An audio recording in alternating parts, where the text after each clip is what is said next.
I'm here to tell you what quantum manifestation really is.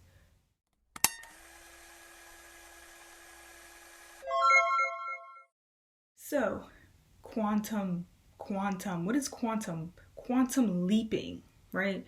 Quantum manifestation is really just another way of saying law of attraction. It's another way of saying psychic abilities. It's another way of saying being able to look into the past and look into the future and look into the now and kind of connect all of that energy together. So, in other words, you ever had deja vu before? You ever been like chilling in a situation and you're like, I've been here before. Why does this feel so familiar? You just quantum leaped. You just quantum leaped. You probably had a dream or something in the past that evoked a particular emotional experience, and now you're physically experiencing a situation that evoked this same emotional experience. So the same feeling. That's pretty much what deja vu is. It's when you think you experienced the situation because it made you feel the same way, aka it's a feeling of nostalgia. In addition to this, quantum energy, okay, has to do with the ability to match a vibration. This happens because we are actually in multiple dimensions at one time. So when you understand that, then you're able to understand that, okay, there's another mirrored energy of me out somewhere. So when people are talking about things like twin flames, they're also talking about quantum manifestation. You're trying to manifest yourself in different form and different dimension. Whenever you're even trying to get money, this is a quantum energy. This is the reason why a lot of quantum magic probably deals with the ability to receive money, because you're trying to attract a mirrored vibration of yourself. Thus, the best way to manifest through the frequencies of quantum energy is to actually be attuned with your own sense of self-worth. I am infinite, so I should be able to attract any amount of money. That's how I see myself in particular.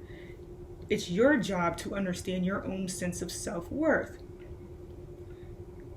And when you understand your own sense of self-worth, then you will attract that vibration on a different dimensional scale, which may be paper or electronic funds. That's really all it is.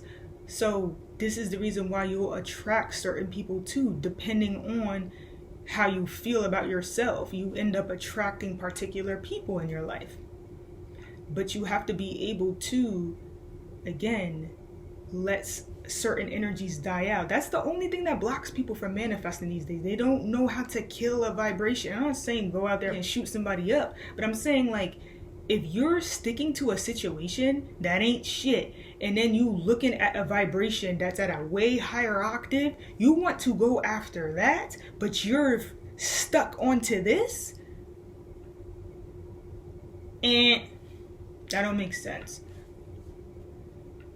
Addictions are one of the biggest things that get in the way of this. But why is it that a lot of people who have huge addiction problems, they have a lot, they're able to manifest a lot? Why? Because they're patient with their addiction. That's really all it is. A lot of people, they just know the right time and place, and they know their limits. So because they know their limits, they're able to still attract that vibration because they don't exceed their limits. So that's another thing too that's very important, because when you exceed your limits, you begin to act out of a vibration. A lot of people are literally right, like, aligned with the vibration they're trying to attract, but the problem is that their energy of insecurity really disrupts the proper meeting of the two energies. So let's say that you want to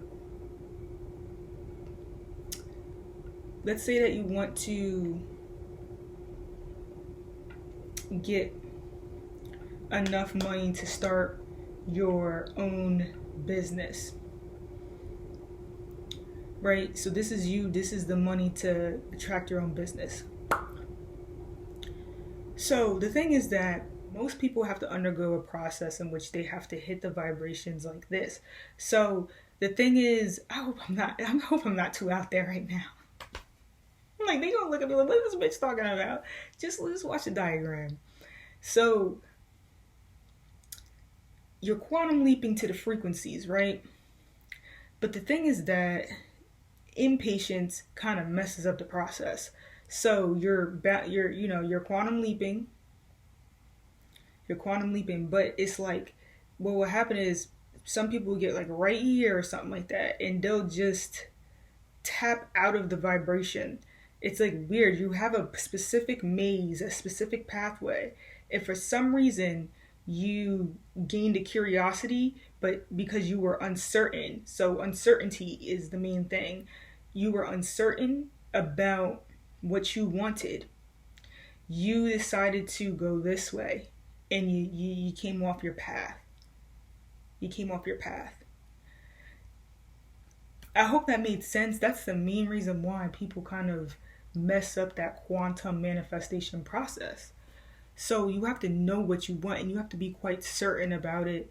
And you have to do things through divine timing. That's why there's beautiful tools for people who are not that intuitively inclined, which most of us aren't. Some people start to develop these vibrations of intuitiveness, aka in tune with the divine timing.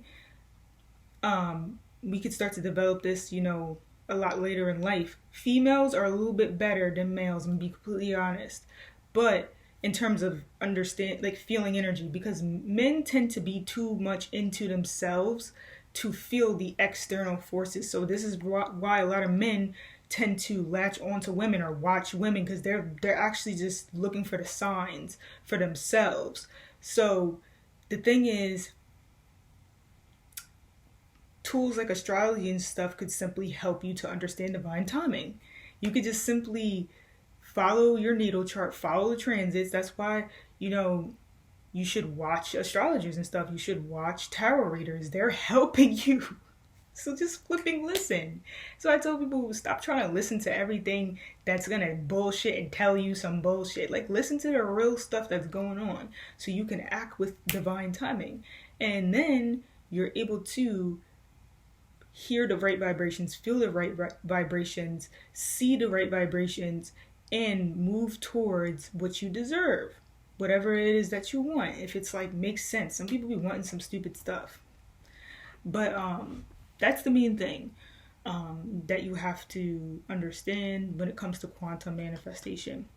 So the first thing is that we live in a multi-dimensional universe. So when you understand that, you understand that there's always a matching vibration for you out here. You have to be clear and certain, and aware of your sense of self-worth, and you need to know what you want. You have to be very clear as to what it is that you want, and you need to be stable in it. And you need to just go after it and just keep going after it. And then you will attract that energy, but you have to try your hardest not to get too much off course. And if you do get off course, you have to find a way to kind of like take some steps back to be at that right path again for you to continue the process to meet the energy you're trying to attract, right? This is the reason why people that are attracted to something, what do we tend to do? We tend to match its vibration, right? That's quantum energy.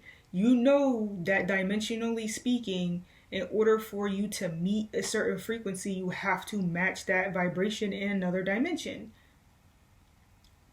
So that's all it really is. That's all quantum manifestation is. I have not watched a quantum like quantum 2-cup method video or any of that before, but I've seen it. Like, I've seen the titles and stuff, but I've seen like somebody with water is all I know. Somebody with water. I'm a Pisces. I don't need no water. Like, I literally become the energy that I feel. Yeah, I just know like quantum energy has to do with the different dimensions, and I know that we exist in a multi-dimensional space. So I'm here, Johanna, If Guru Jojo is a different dimension than Johanna, for example. Like Guru Jojo is a higher octave of Johanna. And you know what I'm saying? That's like a different dimension. It's just that simple. So I hope this video was helpful. If you haven't watched my spiritual transmutation video, I highly recommend it. Thank you. Blessings, light, and love from above.